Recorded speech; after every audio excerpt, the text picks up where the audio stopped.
បាទសួស្តីស្វាគមន៍មកកាន់វីដេអូថ្មីមួយទៀតរបស់ខ្ញុំដែលជាវីដេអូ part ទី6យើងនិយាយពី mailing អញ្ចឹងតើ mailing នៅក្នុង Microsoft Office Word វាមានតួនាទីធ្វើអីហើយវាមានលក្ខណៈងាយស្រួលបែបម៉េចឧទាហរណ៍ជាក់ស្ដែងនៅក្នុង mailing នេះគឺការងាររបស់វាយើងប្រើសម្រាប់ធ្វើលក្ខណៈជាសូមសម្បត្តិអីមួយសម្រាប់អញ្ជើញអញ្ចឹងទៅយើងមាន list ឈ្មោះច្រើនអញ្ចឹងឧទាហរណ៍នេះខ្ញុំមានតែ10 list ឈ្មោះទេអញ្ចឹងកុំឲ្យយើងពិបាកទៅធ្វើវាម្ដងមួយហើយយើងទៅពេញឈ្មោះផ្សេងគ្នាគឺគេមាន option mailing ហ្នឹងគឺសម្រាប់ឲ្យយើងប្រើ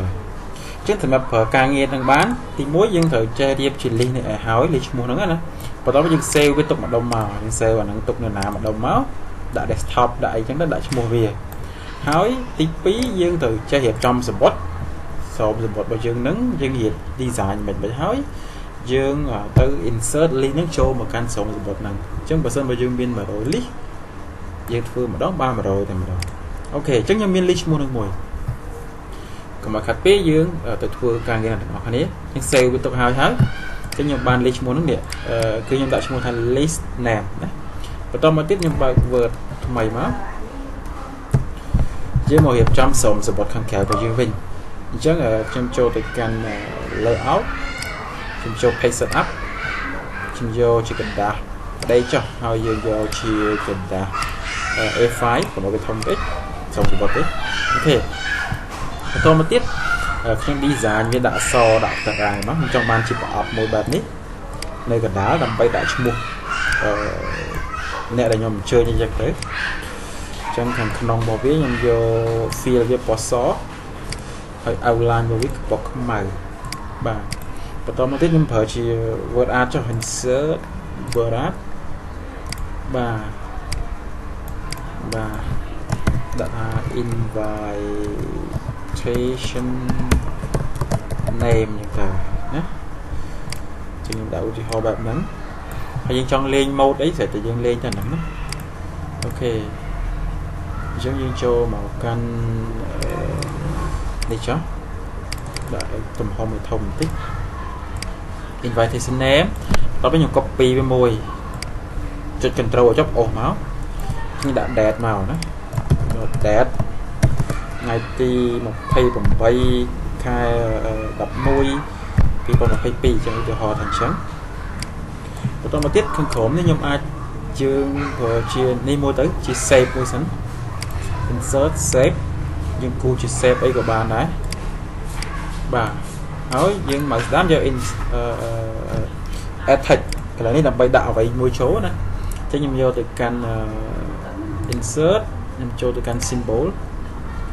ខ្ញុំមិនដឹងថាខ្ញុំមាន symbol ប្រភេទដែលខ្ញុំចង់បានហើយនៅទេខ្ញុំចូលទៅ row version អញ្ចឹង symbol ដែលខ្ញុំបានឈ្មោះវាថាតាក់តែងខ្ញុំបាទ sort T A ដូចជាអត់ទាន់មានទេគាត់តែខ្ញុំចង់បានណាតាក់តែអត់មានមែន T មានតែ time to use មែនទេបាទខ្ញុំអត់មានអ្វីដែលខ្ញុំចង់បានហ្នឹងទេបាទអូខេវាអត់មានរូបដែលខ្ញុំចង់បាន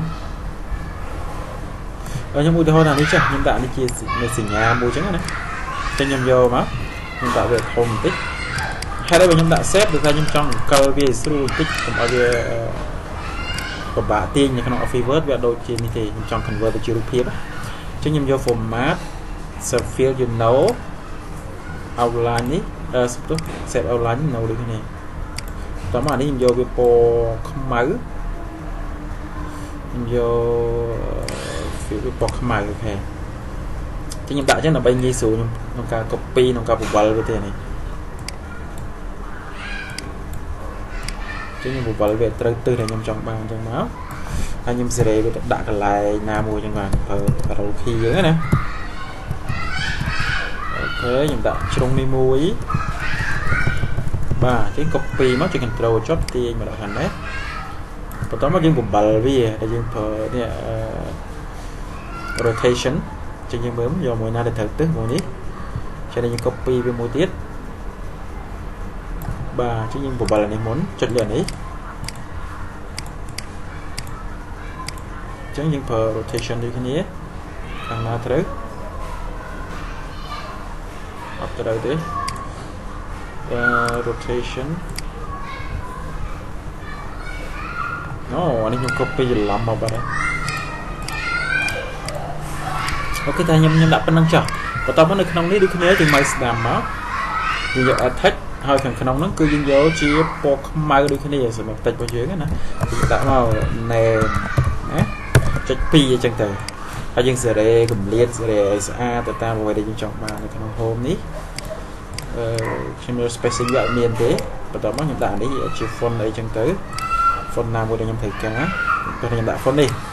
ណាខ្ញុំដាក់ទំហំប៉ុណ្ណាបន្ទាប់មកយើងចាប់ផ្ដើមភ្ជាប់វាទៅកាន់ link list របស់យើងណាអញ្ចឹងយើងចូលទៅកាន់ mailing យើងយកកន្លែង select recipient យើងយក use add existing list មានថាយើងប្រើ list មួយដែលយើងមានស្រាប់បន្ទាប់មកយើងទៅយក list ដែលយើង save នៅ desktop ហ្នឹង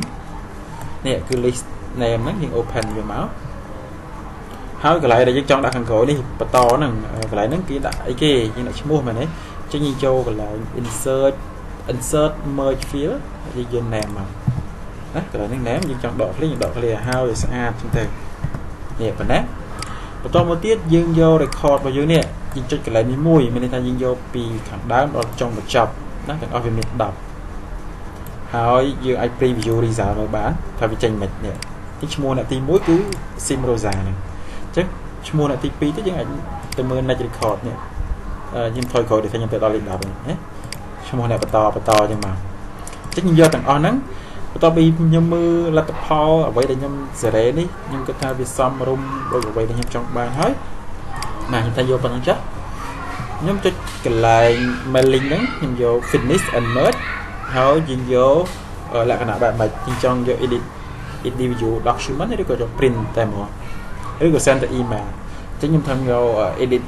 individual យកហ្នឹងមកយើងយក all ណាឬក៏យើងដាក់ from 1 to 10ឲ្យយើងទៅយើងមាន10ឈ្មោះតែបើយើងអត់ដឹងប៉ុន្មានទេដាក់ all មកឬក៏យកតែមួយទេយើងដាក់ current record អូខេបន្ទាប់មកអានេះគឺវានឹងបង្កើតបានហើយនេះសប្តាហ៍ទី1ណារូបកែវទី2ទី